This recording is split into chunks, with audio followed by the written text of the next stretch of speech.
favor, abra sua Bíblia, capítulo 39 do livro de Gênesis.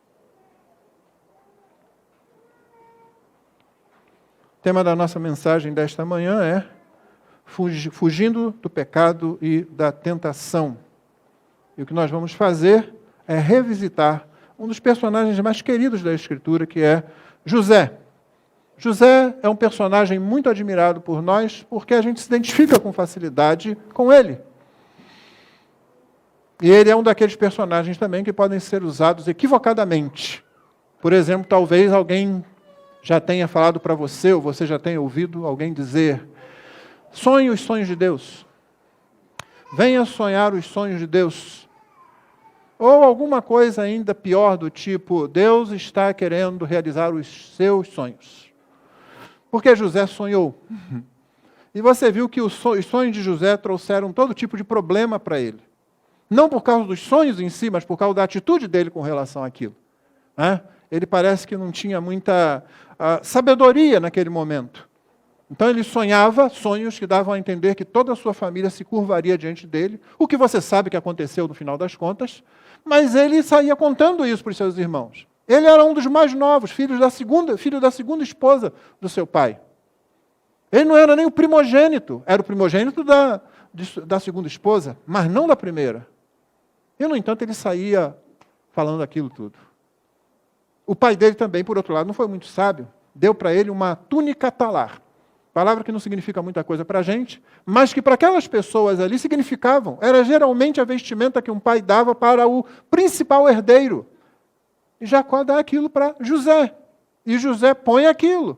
E José desfila com aquilo na frente dos seus irmãos. Certamente ele não tinha nenhuma noção do perigo. E a gente se identifica com isso porque nós queremos coisas, nós gostamos de sonhar coisas, nós gostamos de imaginar coisas, nós gostamos de ter objetivos e alcançá-los. Não quer dizer que sempre sejam bons esses objetivos, que eles sejam sábios ou que a forma de chegar lá seja sábia. Mas nós nos identificamos com José também porque ele sofreu. Você sabe que ele sofreu bastante. O capítulo 39, inclusive, fala bastante disso. E no sofrimento a gente se identifica. Nós nos identificamos uns com os outros mais nas nossas dificuldades, falhas e sofrimento do que no nosso êxito, na facilidade ou naqueles momentos de muita alegria e prazer. Exatamente porque nós não fomos feitos para o sofrimento. O sofrimento é resultado do pecado da nossa raça. Então, não sendo feitos para isso, nós nos identificamos mais uns com os outros quando sofremos isso. Por fim, nós nos identificamos com José também por causa da sua obediência, da sua integridade, desenvolvida ao longo do sofrimento. Aquele garoto que não parecia ter muita sabedoria, agora se transforma num homem que toma decisões sábias, que aprende a ter, expressa ter e demonstra, inclusive, manter, mesmo com o risco da própria vida, a sua integridade diante do seu Deus. Por isso a gente se identifica facilmente com José. Vamos ler, e à medida que nós lemos o capítulo 39, nós vamos comentando. José foi levado para o Egito e Potifar, oficial de Faraó, comandante da guarda egípcia, comprou-o dos ismaelitas que o tinham levado para lá. O Senhor Deus estava com José, que veio a ser homem próspero e estava na casa de seu dono egípcio. Potifar viu que o Senhor estava com José e tudo o que ele fazia, o Senhor prosperava em suas mãos. Assim, José achou favor diante dos olhos do seu dono e o servia. E ele pôs José por mordomo de sua casa e lhe passou às mãos tudo o que tinha. E desde que Potifar o fez mordomo de sua casa e encarregado de tudo o que tinha, o Senhor abençoou a casa do egípcio por causa de José. A bênção do Senhor estava sobre tudo o que tinha, tanto em casa como no campo. Potifar confiou tudo o que tinha às mãos de José, de maneira que não se preocupava com nada, a não ser com o pão que comia. Essa é a palavra de Deus, até aí, na parte B do versículo 6. Irmãos, algumas lições nós vamos aprender aqui, eu vou direto a elas. Já dei a introdução que você precisava para compreender esse texto, além da história ser muito conhecida. Primeira coisa que eu quero que você perceba é que circunstâncias, sejam boas ou ruins, não servem por si só de termômetro espiritual. Veja aí os versículos 1 e 2. José foi levado para casa, para o Egito. Potifar, oficial do faraó, comandante da guarda egípcia, comprou dos ismaelitas. Anteriormente disse que ele foi vendido por seus irmãos a esse grupo chega no Egito e Potifar compra. A situação de José não é boa, ele é um escravo. Além disso, tinha na sua memória bem a lembrança de que ele foi vendido pelos próprios irmãos, ele era odiado pelos próprios irmãos. Essa é a situação que José está vivendo.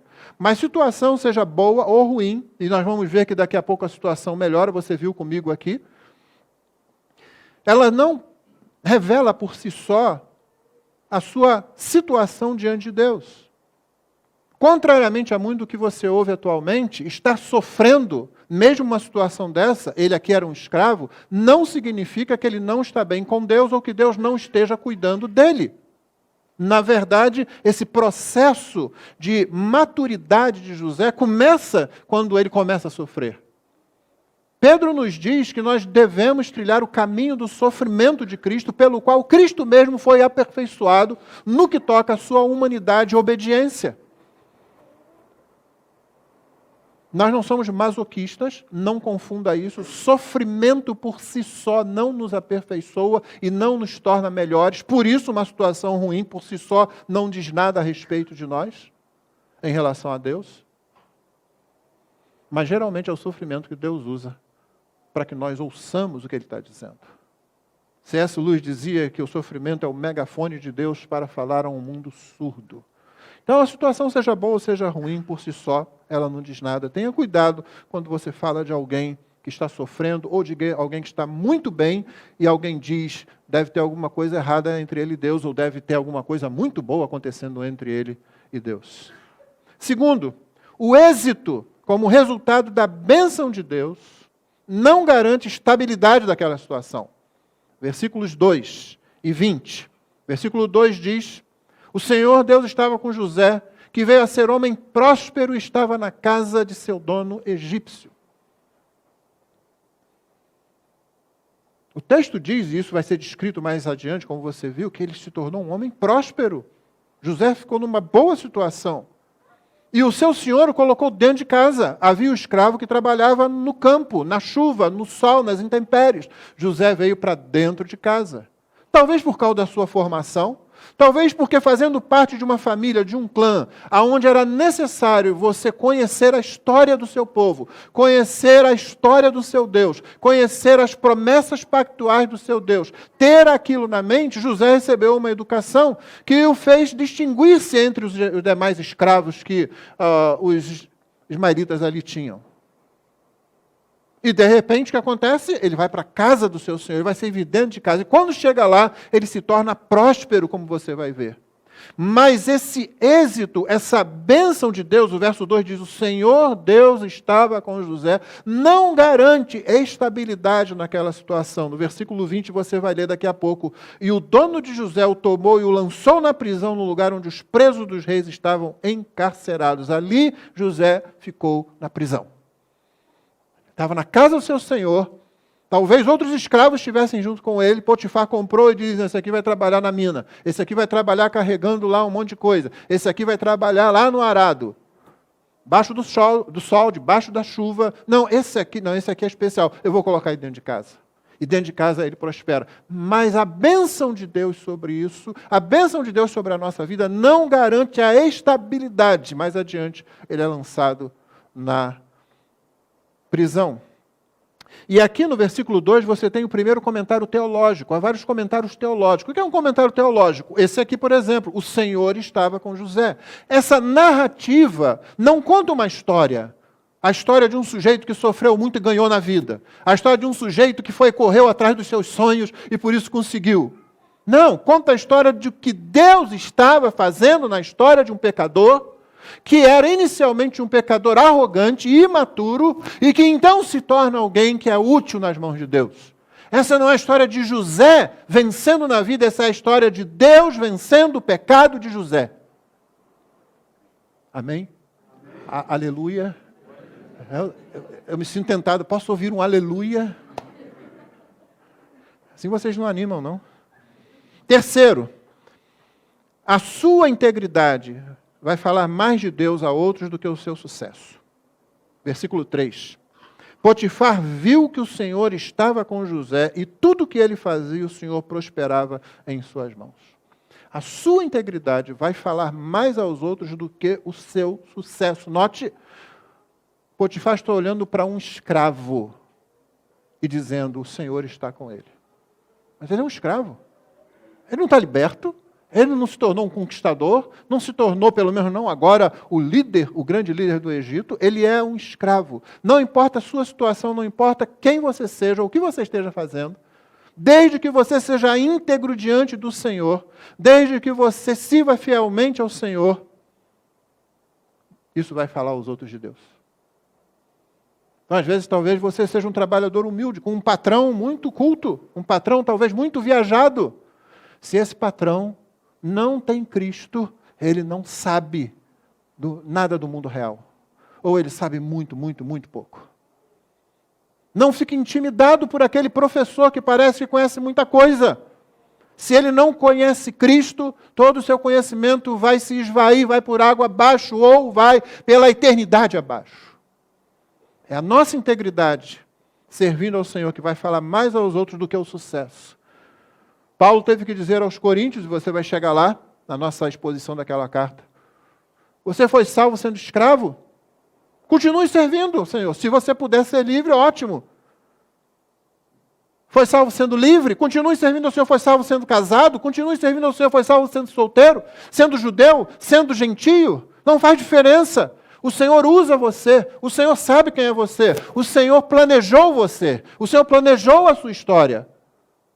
Hoje eu estava ouvindo algumas músicas lá em casa e de repente vem uma música que destoou das outras. Sabe aquelas músicas antigas?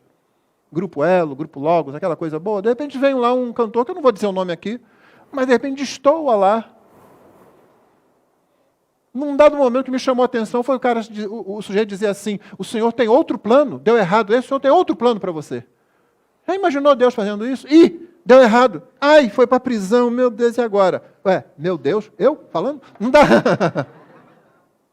Deus não tem outro plano. Deus sempre tem um plano. Ele não tem plano B, porque o plano dele nunca falha. José ainda era um escravo. Mas tinha aprendido a ser íntegro diante do seu Senhor. E isso trouxe glória a Deus, e isso falou de Deus, mais do que o sucesso dele. Enquanto ele fosse próspero na casa do seu Senhor, ele ainda era um escravo. Quarto, Deus muitas vezes abençoa pessoas ao redor dos seus filhos. Versos 4 a 6. Assim José achou favor, que você vai ver várias vezes nesse texto, fala-se do Senhor, fala-se do José, e várias vezes de Potifar, colocando tudo nas mãos de José, e tudo nas mãos de José, e tudo nas mãos de José. Você começa a pensar, quem era o Senhor, quem era o escravo aqui, afinal de contas? Quem é que mandava aqui? Na verdade, quem mandava na casa era José. Verso 4, assim José achou favor diante dos olhos do seu dono e o servia. Note, era o seu dono e o servia. Assim quer dizer o quê? Porque o Senhor fazia prosperar o que José fazia. E ele, o Potifar, pôs José por mordomo de sua casa. Esqueça aquela visão de mordomo inglês, né? Que é um servo num grau elevado, mas ainda um servo assim, sem muita autoridade sobre as coisas da casa. José mandava na casa, José decidia as coisas da casa. O seu senhor não olhava nada na casa. Era assim que funcionava um escravo que era mordomo naquele tempo. E lhe passou às mãos tudo o que tinha. Verso 5, desde que Potifar o fez mordomo de sua casa, encarregado de tudo o que tinha, o Senhor abençoou a casa do egípcio por causa de José. A bênção do Senhor estava sobre tudo o que tinha, tanto em casa como no campo. Potifar confiou tudo o que tinha às mãos de José, de maneira que não se preocupava com nada, a não ser com o pão que comia. Era só o pão que chegava ali diante dele. Ó, o pão está aqui. Está tudo bem, eu não preciso saber de nada. O Senhor, muitas vezes, abençoa as pessoas que estão ao redor dos seus filhos, por causa dos seus filhos. Você vê, capítulo 21 de Gênesis, Abimeleque, rei dos filisteus, chega para Abraão e diz, olha, Deus está contigo, faz uma aliança comigo, eu não quero ser teu inimigo, eu não quero ter você como inimigo. Você ainda vê Labão e Jacó, naquela situação toda lá complicada entre os dois, ainda assim Deus abençoou os rebanhos de Labão por causa de Jacó, que era quem estava debaixo da aliança, quem estava diante do pacto. Você pode ser um canal de bênção para as pessoas, inclusive bênçãos que a gente não chamaria de espirituais. Mas você pode ser um canal de bênção, porque Deus muitas vezes resolve abençoar aqueles que estão ao redor de seus filhos. 5. Servir ao Senhor com zelo frequentemente atrai inimigos. Versos 6 a 9. Então, continuando da segunda parte do verso 6. José, aliás, da terceira parte, José tinha um belo porte e boa aparência. Assim, depois de algum tempo, a mulher de Potifar pôs os olhos em José e lhe disse, venha para a cama comigo. Ele, porém, recusou e disse à mulher do seu dono, escute, o meu senhor não se preocupa com nada do que existe nesta casa, porque eu estou aqui. Tudo o que tem, ele passou às minhas mãos. Não há ninguém nesta casa que esteja acima de mim. Ele não me vedou nada, a não ser a senhora, porque é mulher dele. Como, pois, cometeria eu tamanha maldade e pecaria contra Deus? Servir ao Senhor com zelo frequentemente atrai inimigos. Você lembra do caso de Daniel? Daniel era um dos 3 principais em todo o governo de Dario. E aí, Dario começou a pensar, vou colocar ele sobre os 3. Vou colocar outro no lugar dele, e agora é ele sobre os 3 que governam todas as 127 províncias do meu reino. O problema é que Daniel era um camarada íntegro também. Eu sempre imagino, irmãos, que naqueles 3 grupos ali, dois líderes, portanto, 2/3 de todo o império, corrupção acontecia, abuso acontecia, mas não aonde Daniel era o líder. Onde Daniel estava, ele certamente não permitiria nem abuso, nem corrupção. O rei olha aquilo, o rei coloca Daniel sobre os outros. Não, isso não prestou para os outros 2. Eu sempre imagino que os outros 2 falaram, olha, se esse cara ficar acima de nós, acabou a mamata. Conhece a mamata? Brasileiro sabe o que é isso, não é? Brasileiro sabe o que é isso. Acabou para a gente, acabou o lucro, acabou o ganho, acabou o nosso poder. Nós temos que dar um jeito nesses caras. Servir a Deus fielmente se tornou para Daniel a armadilha que seus inimigos engendraram. Olha, a única coisa que a gente pode fazer é na lei dele achar alguma coisa. Ele ora todo dia, vamos dar um jeito do rei proibir isso. E aí Daniel foi parar na cova dos leões. Note bem que José, ele tinha sido abençoado por Deus e a ascensão dele foi interessante. Como você já viu, ele foi vendido para um aristocrata. Essa é a primeira coisa. Ele não foi vendido para qualquer fazendeiro, aonde ele não ia chegar a lugar nenhum. Ele chega no Egito, é vendido para um aristocrata. Ele serve na casa e não no campo, como nós já vimos. Ele conquista a estima do Senhor dele. O Senhor olha para ele e diz, esse cara é bom, eu posso confiar nele. Ele se torna um assistente pessoal do seu Senhor. Quer dizer, primeiro, ele é um sujeito lá na casa. Ele não chegou e no dia seguinte estava controlando tudo. Mas à medida que o seu Senhor foi vendo o porte, a forma dele se portar, a integridade dele, disse, esse cara é confiável. Trouxe para perto. E ele acabou, então, por último, sendo chefe de toda a casa, como ele diz aqui. Ele subiu, ele foi para lá, servindo ao Senhor. Mas isso não o livrou de ter inimigos. Talvez ele pudesse pensar, agora eu estou tranquilo. Eu fui vendido pelos meus irmãos, eu fui maltratado pelos donos de escravos, pelos ismaelitas que me venderam, mas agora eu sou o que manda aqui. Eu estou tranquilo. Como nós vimos, a bênção do Senhor e o êxito vindo dessa bênção não garantem necessariamente a continuidade dessa situação. E quando você pensa que não tem um inimigo, irmão, sempre tem um inimigo. Nós sempre temos um inimigo mais poderoso do que a gente. E você sabe que a gente tem. Os 3 inimigos do crente são o pecado, o diabo e o mundo. Esses são os nossos inimigos. O diabo, o pecado, o mundo. Eu costumo colocar o pecado como nosso pior inimigo. Dentro de nós, a quem nós temos que matar. Então, servir ao Senhor com zelo frequentemente atrai inimigos. Quando você tem inimigos que surgem e você está servindo ao Senhor, não é que Deus ficou zangado com você, não é que você fez alguma coisa errada. É muitas vezes justamente porque você está servindo ao Senhor.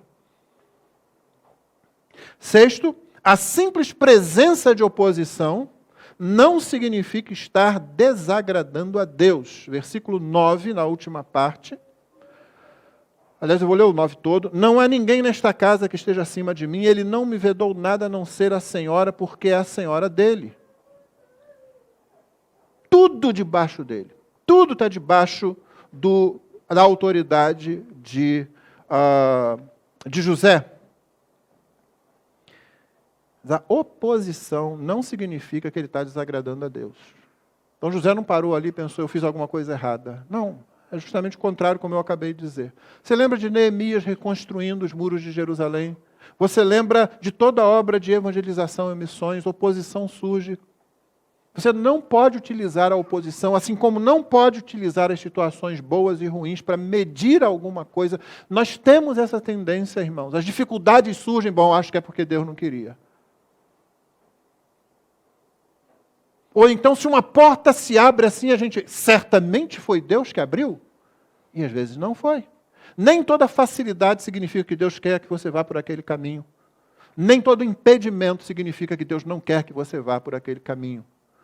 Ou você anda de forma íntegra na frente do Senhor, diante do seu Deus, no caminho dele, para que você conheça a sua vontade, para que você tenha intimidade com Ele. Irmãos, esquece aqueles conceitos de conhecer a vontade de Deus e intimidade com Deus que você ouve muitas vezes por aí. O que eu estou falando é de conhecer Deus na sua palavra, nos termos da aliança, de acordo com o Evangelho da cruz de Cristo. É aqui que você conhece Deus. Se quer conhecer Deus de verdade, abra a Bíblia, leia a Bíblia, deixe o Senhor falar ao seu coração. Quer conhecer mais a Deus, passe tempo com Ele em oração, orando de acordo com a Bíblia. Não faça da oração catarse. Oração não é para você botar as coisas para fora, embora ela até ajude nisso. Quer conhecer a Deus? Sirva ao seu irmão que está perto de você. Com a palavra de Deus, você vai ver que tem embate, você vai ver que tem situações difíceis, você vai ver que muitas vezes surgem oposições dos seus próprios irmãos. Você vai ver que você é limitado, você vai ver que você precisa depender dele. Nesse processo de palavra, oração, serviço, nós crescemos e conhecemos a Deus. E é aí sim que a gente vai descobrindo o que Deus quer. Note o apóstolo Paulo, como no início da sua segunda viagem. Ele chega em Troade, para lá e não consegue lá. O Espírito de Jesus não permite. Não vai. Ele não sabe o que fazer. Então ele para. E é o apóstolo Paulo. E é alguém que saiu para fazer a obra de Deus. E é alguém que certamente jejuou antes, como tinha feito no capítulo 13 de Atos, quando começou a primeira viagem. Jejuou, orou junto com os irmãos, sai para a segunda viagem, e aí agora? Eu não sei para onde eu vou ir. Vamos parar e vamos ouvir Deus. E no caso ali, ele teve aquela visão de um homem caracterizado como alguém da Macedônia, dizendo, vem para cá, é aqui agora o seu trabalho. Então esteja perto de Deus. Não são as circunstâncias que vão dizer para você, e muito menos a oposição, que vão dizer para você que Deus não está se agradando do que você está fazendo. 7. A simples presença de oposição não deve levar à desistência do serviço de Deus. Isso é muito íntimo ou muito próximo do que eu acabei de dizer, mas no versículo 10. Ela falava com José todos os dias, mas ele não lhe dava ouvidos, recusando-se a ir para a cama com ela e ficar perto dela. Note, a oposição que ele estava sofrendo daquela mulher não impediu que ele fizesse o serviço dele. Ela falava todos os dias com ele, não porque ele fosse procurar a presença dela, o texto diz claramente que ele evitava ficar perto dela, mas ele continuava fazendo serviço. E o serviço dele era onde? Dentro de casa. E não tinha walk-talk, não tinha ponto eletrônico, não dava para ele ficar lá de fora dando ordem lá para dentro. Ele tinha que estar dentro de casa, mas ele não ficava perto dela. Preste atenção nisso, meu irmão. Você quer fugir do pecado? Fique longe de onde o pecado está. Você quer fugir da tentação? Fique longe de onde a tentação está. De vez em quando tem um homem aí que quer aconselhar a mulher. Não fique perto dela, você não vai ajudar, você não vai fazer bem nenhum. Às vezes tem uma moça, uma jovem, ou mesmo uma mulher casada que resolve que vai ajudar outro homem. Isso geralmente acaba em problema. É falta de sabedoria, é falta de conhecimento da natureza humana, do pecado humano, como a Bíblia nos ensina. E você acaba mal, e você acaba num estado ruim, e você acaba fazendo mal aos outros também, você acaba desonrando a Deus e o Evangelho. José tinha que estar lá todo dia. A oposição não fez ele, não vou parar de trabalhar, vou embora para outro lugar. E nem podia fazer isso, ele era escravo ainda. Apesar da posição, ele ainda é um escravo. O Senhor ainda tem poder de vida e morte sobre ele. Ele tem que estar lá, mas ele não ficava perto dela. Ele se recusava às propostas dela e ele se recusava a ficar perto dela. Seja sábio. Então, a simples presença de oposição não deve levar à desistência do serviço de Deus. Nos versículos 11 e 12, a vitória em agradar a Deus muitas vezes significa fugir ao invés de lutar. Versos 11 e 12. Aconteceu, porém, que certo dia José entrou na casa para fazer o seu serviço, que ele tinha que fazer, e ninguém dos da casa se achava presente. Então ela o pegou pela roupa e lhe disse, venha para a cama comigo. Ele, porém, deixando a roupa nas mãos dela, saiu fugindo para fora. O texto é enfático em hebraico. Saiu fugindo para fora. Ele não fugiu para um canto. Não fez igual aqueles filmes de terror, onde a pessoa foge para ficar encurralada. Já viu isso? O sujeito está no meio da rua, numa praça grande, né? O roteirista não sabe o que fazer direito, o que ele põe? Põe o sujeito dentro de um prédio. Ele está fugindo de um assassino psicopata armado. Aí o que ele faz? Ele entra num prédio e começa a subir a escada. Porque lá de cima, certamente, ele vai ter uma rota de fuga muito melhor do que a rua inteira que ele tem ali. E é isso que muito crente faz. José não fazia isso. Não fez isso. Quando ele teve que fugir, ele fugiu para fora. A vitória em agradar a Deus aqui. Essa é a vitória. Eu quero continuar agradando a Deus. Muitas vezes significa fugir ao invés de lutar. Porque hoje você ouve a palavra vitória, geralmente ligada a lutar. Você vai esmagar, você vai vencer, você vai derrotar o exército inteiro, todos vão cair. Pegam todos aqueles textos de salmos, tiram do contexto dos próprios salmos, tiram do contexto da antiga aliança. Aí, se você tira os salmos do contexto da antiga aliança, você já fica com um problemão na mão. Aliás, um monte deles. Aí tira-se do contexto e aí joga-se assim, olha, você tem que derrotar, bater, matar, trucidar. Parece aqueles filmes da década de 80, sabe? Aquelas lutas lá orientais, né? Não bastava apenas você derrubar o inimigo, você tem que humilhar, matar, destruir, pulverizar, essas coisas todas. E muitas vezes a vitória em agradar a Deus, em fugir da tentação e do pecado, está em literalmente fugir. Quem era o verdadeiro inimigo aqui? A gente pensa, essa mulher aqui, essa mulher que não presta, essa mulher é uma mulher imoral. Claro que ela é, óbvio que ela é. Ela está demonstrando isso na atitude dela. Embora, de certa forma, ela seja um objeto para o meu uso. Ele é nosso, ele pertence à casa, ele pertence a mim. Mas o verdadeiro inimigo aqui é o pecado. José não está fugindo da mulher. José está fugindo do pecado. Por isso eu coloquei a vitória em agradar a Deus. A gente tende a olhar para as pessoas como se fossem nossas inimigas. E certamente muitas delas são instrumentos dos nossos inimigos, seja do diabo, seja do mundo, seja inclusive do nosso pecado, quando nós abrimos porta para isso. Mas o verdadeiro inimigo aqui é o pecado, não é a mulher. Se você olhar esse texto de outra forma, você vai dizer, olha, aquele seu patrão que vive te perseguindo lá, daqui a pouco você está orando para que Deus o mate, para que Deus o pulverize, para que Deus acabe com ele, para que Deus o mande para o inferno.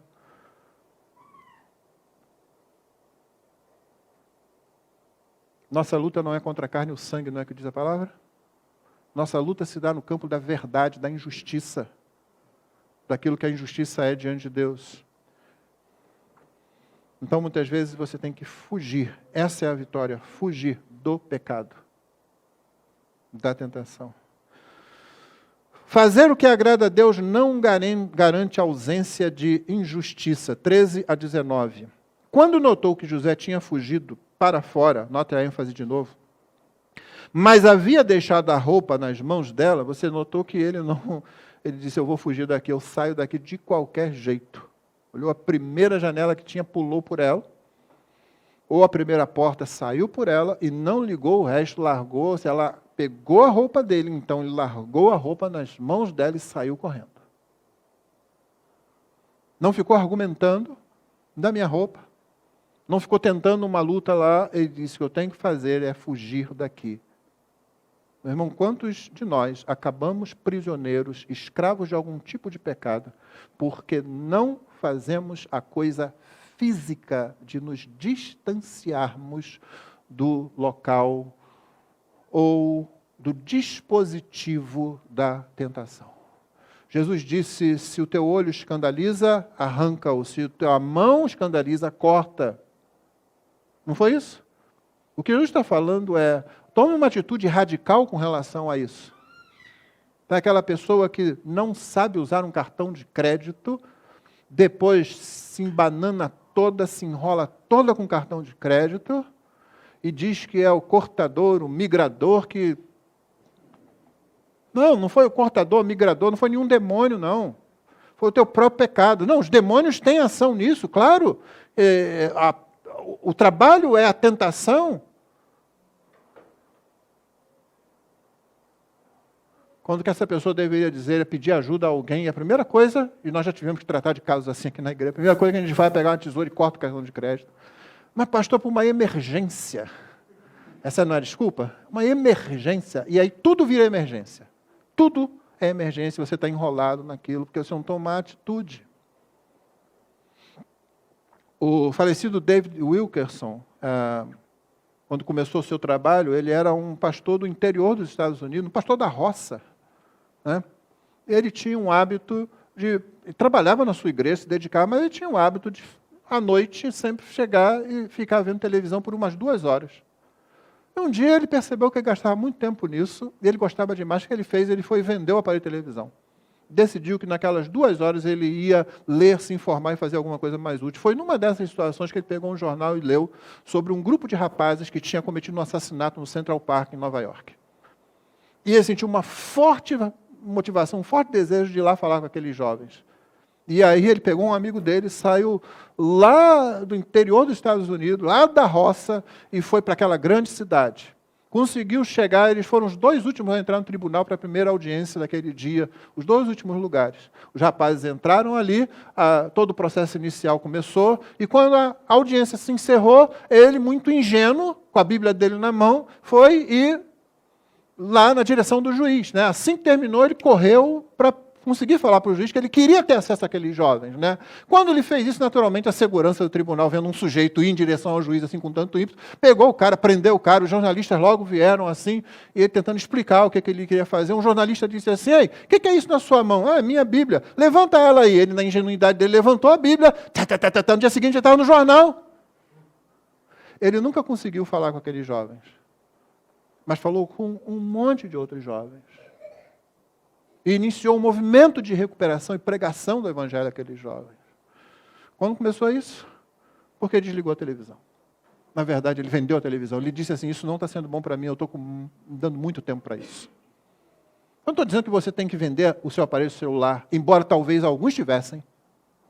Não estou dizendo que você deve desligar a tela do seu notebook, do seu laptop, embora talvez alguns tivessem que fazer exatamente isso, se desfazer daquilo, porque se está afastando você de Deus, então não fique com discussões teóricas e idealistas a respeito do negócio. Corte a mão. Foi o que José fez. Não ficou ali argumentando, então eu vou sair pelado quando eu vou sair pelado. É melhor eu sair e me cobrir com o primeiro pano que achar do que eu ficar aqui nessa situação. Mas isso não impede, mesmo tudo isso, e você querendo agradar a Deus, não impede, não garante a ausência de injustiça. Então, continuando a leitura do verso 13, verso 14, chamou pelos homens de sua casa a mulher e lhes disse, vejam, meu marido nos trouxe este hebreu para nos humilhar, ele entrou no meu quarto, querendo me levar para a cama, mas eu gritei bem alto. Quando ele ouviu que eu levantava a voz e gritava, deixou a roupa ao meu lado e saiu, fugindo para fora. Ela conservou junto de si a roupa de José até que o dono dele voltasse para casa. O ponto aqui é fazer o que agrada a Deus, não garante a ausência de injustiça. A questão é como você vai lidar com isso. A questão é como você vai lidar com isso. 10. Agradar a Deus não garante estabilidade de uma situação confortável. Nós já vimos que situações boas ou ruins não falam nada a respeito da sua condição espiritual. E nós já vimos também que o êxito, como resultado da bênção de Deus, não garante a continuidade daquela situação. Agora estou dando ênfase ao fato de que agradar a Deus não garante a estabilidade de uma situação confortável. José estava numa situação muito confortável. Dentro de uma casa, numa posição de liderança, né? E agora isso vai mudar. Romanos 8, 28 diz para a gente, sabemos que todas as coisas cooperam para o bem daqueles que amam a Deus, daqueles que são chamados segundo o seu propósito. Não diz que coopera para o conforto.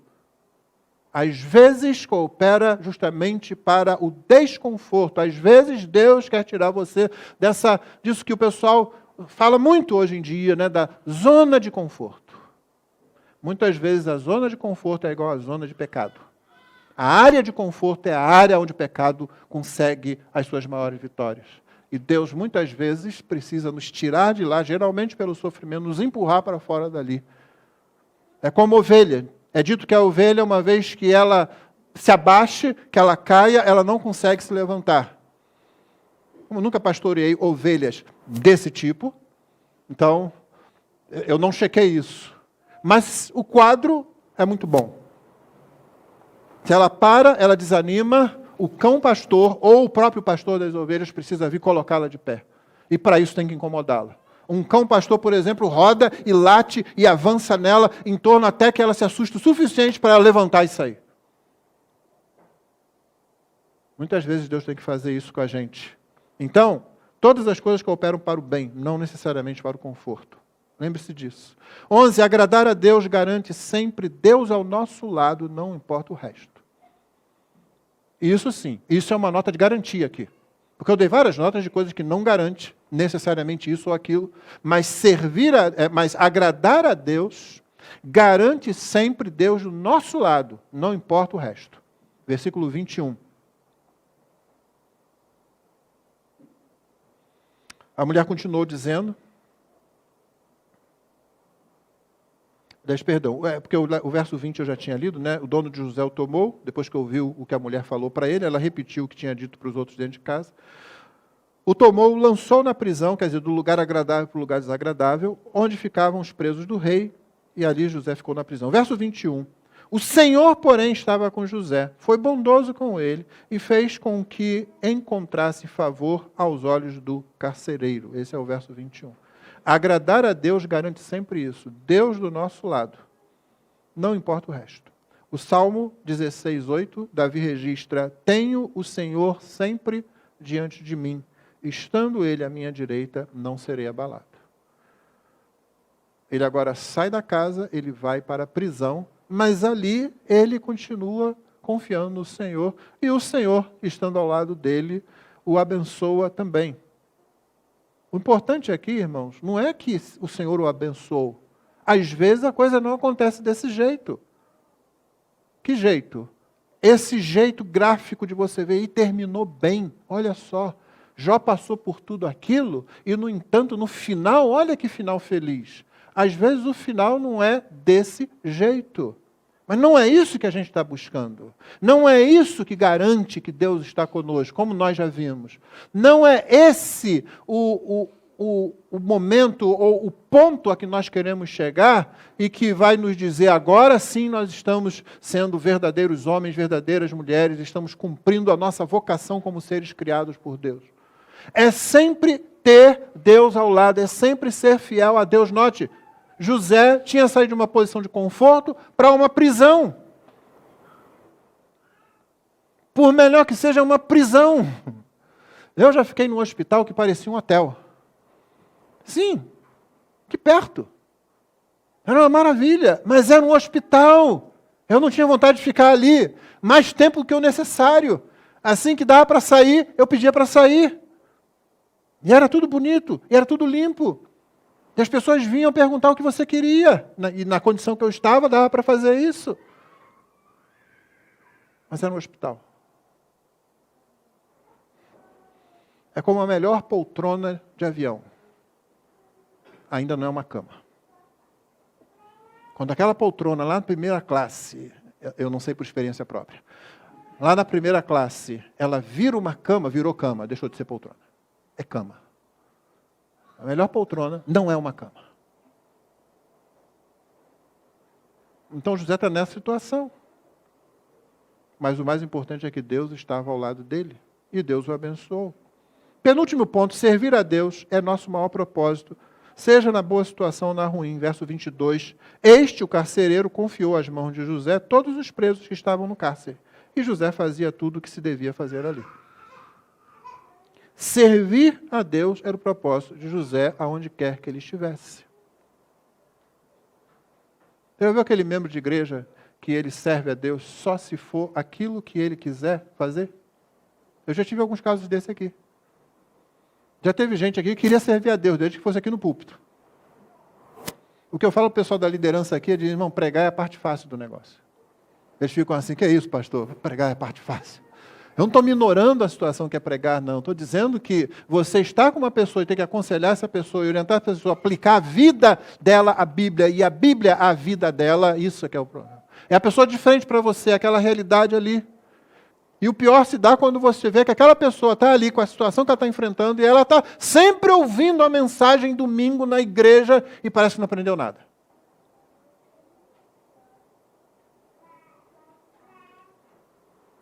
Muita gente quer servir na igreja assim, não, mas eu só faço isso.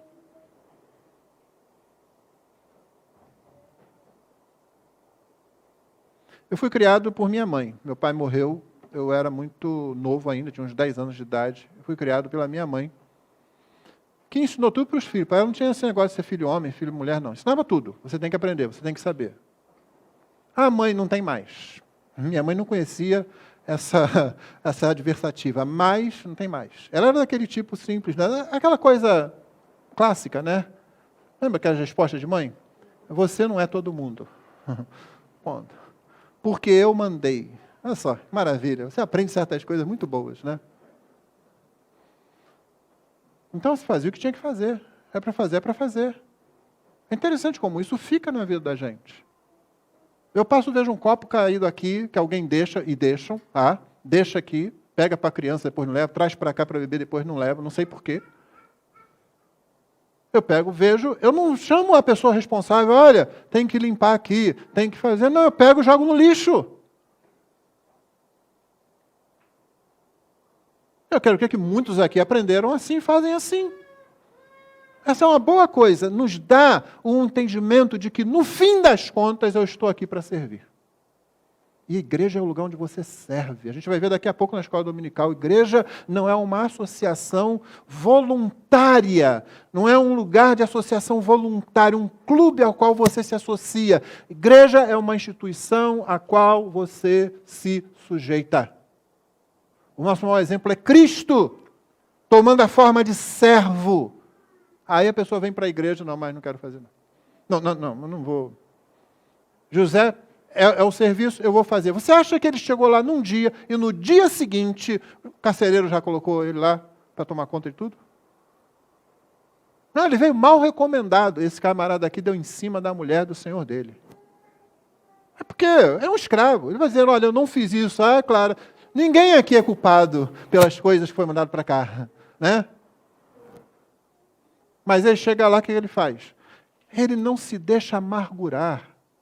Porque ele tinha aprendido a viver diante de Deus. Seja lá o que foi que ele aprendeu no seio da família dele como criança, a exemplo do que aconteceu com Moisés, que foi criado por 2 escravos e se tornou o libertador de Israel. Antes disso, se tornou príncipe, um dos príncipes na nobreza do Egito. Seja o que for que foi ensinado para ele nos seus primeiros anos, e até que ele começou então a ficar ali arrogante, contando aquelas coisas, ou pelo menos sem sabedoria, isso fez diferença. Porque depois que ele foi vendido, não tinha mais ninguém para lembrar ele as promessas feitas a Abraão, Isaque e ao pai dele, Jacó.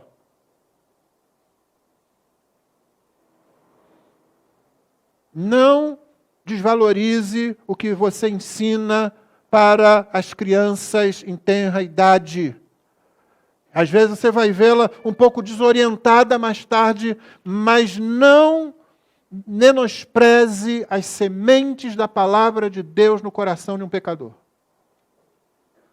Seja o que for, fez com que, no processo em que Deus coloca José debaixo de sofrimento, germinasse e frutificasse dentro dele integridade ao Senhor.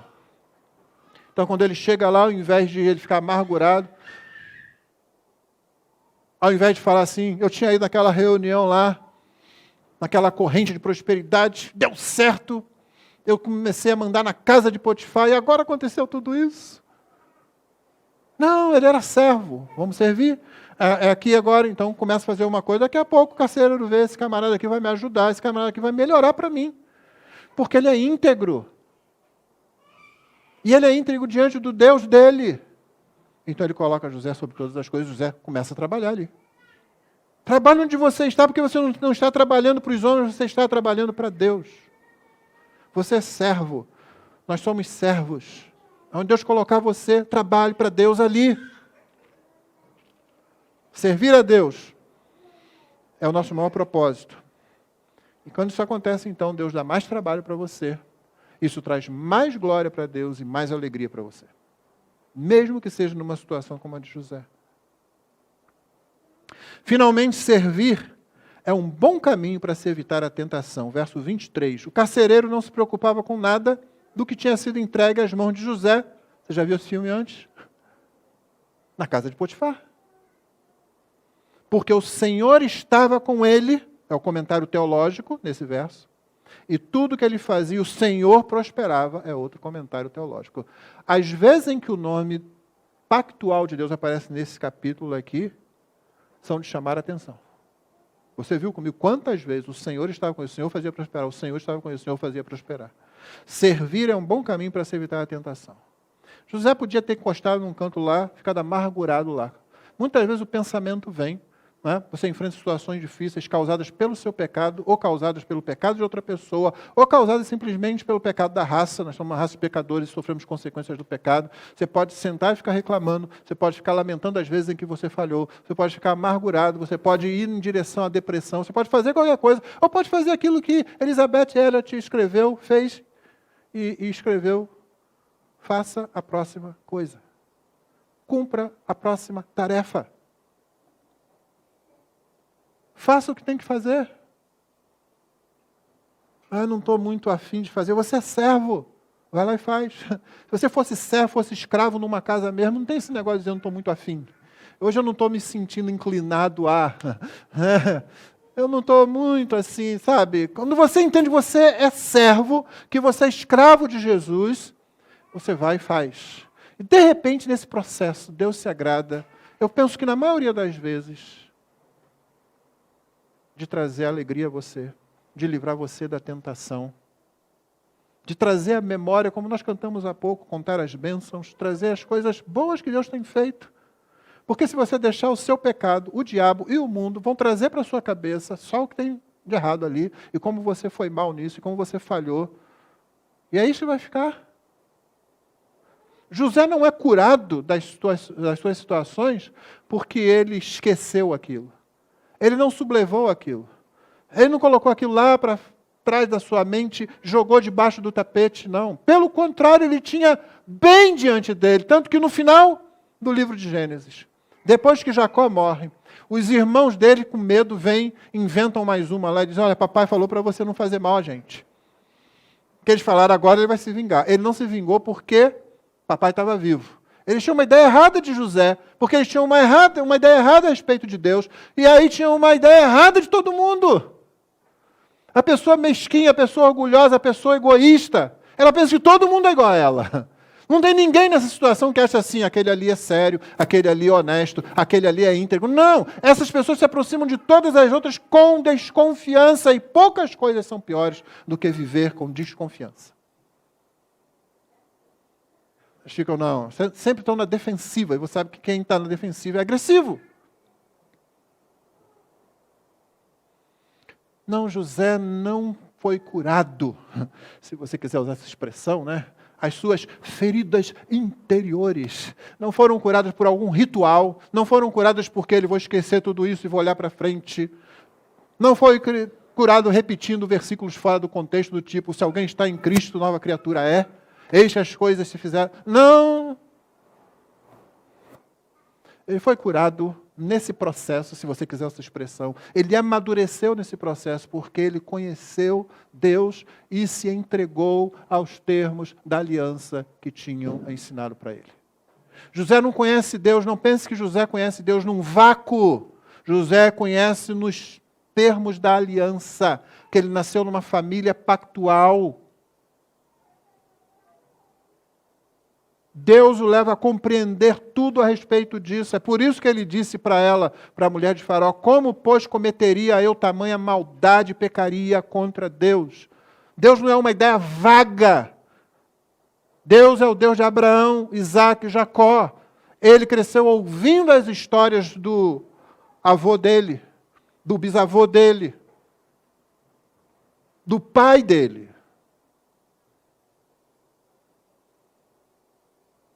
É isso que faz com que ele enfrente as situações. É isso que faz com que ele se entenda, eu sou um servo. No final do livro, quando os irmãos dele vêm com aquela história falsa lá do papai falou para... Ele disse assim, vocês entenderam tudo errado. Vocês intentaram o mal. Deus intentou o bem. Eu sei que na sua versão deve estar aí. Vocês intentaram o mal, Deus o transformou em bem, ou o mudou em bem. Mas o hebraico não faz isso. O hebraico usa exatamente o mesmo verbo, no mesmo modo, mesmo tempo. Literalmente está dizendo o que vocês fizeram para o mal, isso mesmo Deus estava fazendo para o bem, a fim de que conservasse muita gente em vida. O que cura José, se você quiser usar essa expressão, o que trabalha suas feridas interiores, se você quiser usar essa expressão, espero que você não use, é o fato de que ele sabe, Deus é o dono da minha vida. Deus é o Senhor da minha vida. E, portanto, Deus controla a minha vida, controla a minha existência, leva a minha existência adiante. Ela não está nas mãos de Potifar, não está nas mãos da mulher de Potifar, não está nas mãos do carcereiro, e daqui a pouco não estará nas mãos do rei do Egito, continuará nas mãos de Deus. Para terminar, 3 aplicações. Primeiro, não espere o pecado chegar, fuja da tentação. Foi o que José fez. Ele não esperou a situação chegar, não. Ele desde cedo deu contra. Não, não, não, e nunca ficava perto. Não espere chegar, não. Fuja da tentação. A tentação está ali, vai para outro lugar. Não tenha vergonha de dizer, eu sou fraco demais para enfrentar isso, eu não vou enfrentar, não. O pecado é sempre mortal. Ou você o mata ou ele mata você. É isso que Paulo fala aos Colossenses. Mortificai, pois, as obras da carne. Significa matar o pecado. O pecado não é um inimigo que você pode deixar para lá. Não é alguém que você pode dizer, não, está tranquilo, está sob controle. Não. O pecado tem que ser combatido de forma intencional e sábia. Como fez José. Ele sabia onde é que estava a fraqueza, sabia qual era o inimigo dele, ele sabia que o inimigo dele estava dentro dele. Você combate intencionalmente. Você não fica brincando com o pecado. Você não pode colocar fogo num monte de palha e dizer, eu quero que pegue fogo só nessa parte aqui. Vai pegar fogo em tudo. Então afaste a palha do fogo. Seria pecado, além de falta de sabedoria, negligenciar o serviço dado por Deus por causa do pecado. Ou seja, você não para com o seu dever porque está lutando com o pecado. Seria uma falta de sabedoria. E seria pecado, do mesmo jeito. Eu estou muito assim, pastor, quanta gente fala isso? Eu estou meio desanimado e tal. Desânimo, a gente tem que chegar junto e ajudar a pessoa. Meu irmão, ajudar uma pessoa desanimada não é, ai, tadinho, é realmente, melhor você não fazer muita coisa não. Fica aqui no cantinho agora, deixa a ovelha parada lá, caída lá, para ver o que vai acontecer. Nenhum lobo vai chegar perto dela. Não, irmão. Muitas vezes é você sacudir a pessoa. Com muito carinho, porque depende da situação, obviamente. Tem pessoas que estão fragilizadas, se você sacudir, ela desmonta. Sejamos sábios. Como é que você aprende a fazer isso? Comece a fazer. Você começa tremendo, você começa sem saber. É quando o pastor recebe a primeira pessoa com um caso grave diante dele e fala para ele, pastor, eu fiz isso. E você fica lá olhando. Não me ensinaram isso no seminário. Você teve aulas de aconselhamento, você fez curso de aconselhamento, mas quando a vida se coloca diante de você ali, e aquela pessoa desesperada diz, como eu já ouvi várias vezes, pastor, me diz o que fazer que eu faço. A vontade é, volta daqui a uns 2 meses. E aí você olha para as suas próprias fraquezas, você olha para o seu próprio pecado. Ele diz, não, eu não estou pronto para isso. Você nunca vai estar pronto. Quem está pronto é Jesus. É Jesus que é José em tudo que José falhou. Jesus fez. Tudo que José acertou, Jesus acertou muito mais.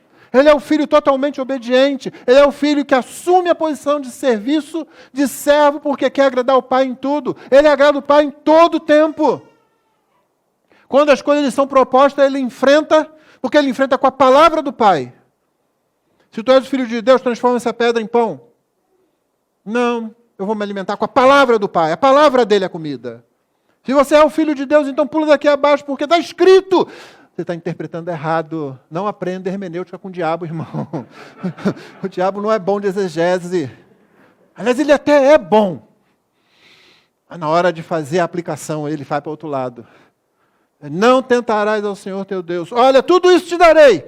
Vou te facilitar. Seja Messias. Continue sendo Messias. Só que de outro jeito. Tem um jeito mais fácil de ser Messias. Você não precisa. Não, eu preciso sim. Fora. Fora. Fora. Jesus é tudo que José foi, da forma perfeita. E tudo que José não conseguiu ser, Jesus é. É por isso que o nosso exemplo não é José. Eu não estou apontando você para José. Eu estou apontando você para o Deus de José que encarnou em Jesus. É esse Deus que faz a diferença. É esse Deus que faz a gente fugir do pecado. É esse Deus que faz a gente crescer no sofrimento e aprender. Esse é o Deus, que é o nosso objetivo aqui. José vivia voltado para Deus. É por isso que no capítulo 39 você vê tantas vezes a expressão Yahvé. O nome pactual de Deus. Yahvé, Yahvé, Yahvé, Yahvé, Yahvé, Yahvé. Não é a história de José, como eu disse no começo, é a história do Deus de José, fazendo a obra no pecador José, para que José seja um instrumento nas mãos de Deus. É por isso que a gente não para de servir ao Senhor por causa do nosso pecado. Porque senão você não vai servir nunca ao Senhor. Nós somos pecadores ministrando a outros pecadores, pecadores servindo a outros pecadores, até que o Senhor volte. É Cristo que é o nosso modelo. É Cristo que é a nossa força para servir.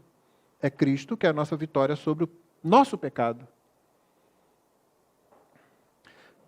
Normalmente é Cristo que é o Filho, que serve de molde para todos os filhos de Deus, que se tornaram tais em Cristo, nosso irmão mais velho.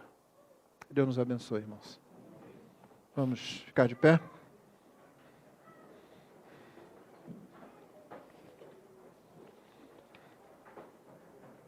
Nós vamos orar e vamos cantar mais uma canção, após a qual você vai orar silenciosamente. Senhor, muito obrigado pela Tua palavra. Aplica a cada coração aqui. Que o exemplo de Jesus para nós, Senhor Deus, seja sempre vivo na nossa mente. Que nós vejamos que se pecadores como José conseguem servir ao Senhor, então pecadores podem realmente ser instrumentos nas Tuas mãos. Nós podemos ser instrumentos da Tua justiça. Ajuda-nos a ser vigilantes, Senhor Deus. Quando olhamos para a santidade do Senhor, dá-nos a graça, Senhor, de nos aproximar cada vez mais da Tua santidade. Ainda que ela nos assuste, ainda que nós tremamos diante dela, mas que cada um de nós faça essa aproximação debaixo da justiça de Cristo, da obra de Cristo, junto à pessoa de Cristo, através do Espírito Santo, mediante o Evangelho. Nós oramos assim, pedindo Tua bênção para as demais atividades desse dia, em nome de Jesus.